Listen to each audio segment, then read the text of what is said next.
namoota biyyarraa fagaatee biyya namaa dhaqe ergaa gabaabduun qabaaf biyyeetiitirraa baate baharaan haa ta'u xayyaaraan haa ta'u dooniin haa ta'u bakka adda addaan biyyatti dhalattee guddattee maatii tee facaastee qotte dhaamsaan siif qabu yaa ummata biyya namaa jirtan hogguu biyya san dhayxan najaa baatanii bakka san gizee geestan Awurooppaa, Ameerikaa, Awustiraaliyaa, Kanaadaa bakka fayyadan dhaqa hogguu bakka san dhayxan hadara akka firaashaa nama afameetti isa eegu jiru dhayxanii rafinaa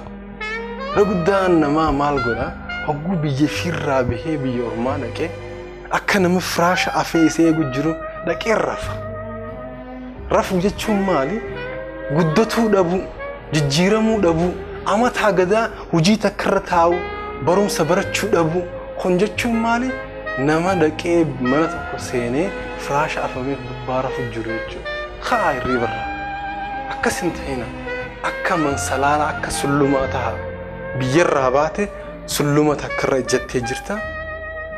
hogguu biyyarraa baatee biyya namaa dhayxee tarkaanfadhu akka sullumatti yoo arraas jiraattee boraasin gaha boraasin jiraadde iftanasin gaha jee abdiidhaan socho'e dalagaa takka dalayde yoo mindaan isaa sin gammachisne sulluma jireenyi biyya namaa sulluma kanarra takka tarkaanfadhu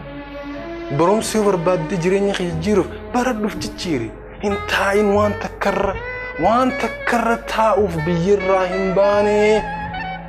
wanni nuti biyyarraa baaneef wanni ati biyyarraa baateef guddaan nama jijjiirama agarsiisee maatii fi biyyatti dhiisan san gargaaruuf dhayxee yoo rafte maaliif deemte biyya sanuu dhayxee yoo harraftu taate maaliif faayidaan achi dhaqu biyya namaa gizee dhayxee akka mansalaalaa akka sulluma tarkaanfadhu jireenya kee jijjiiri galatoom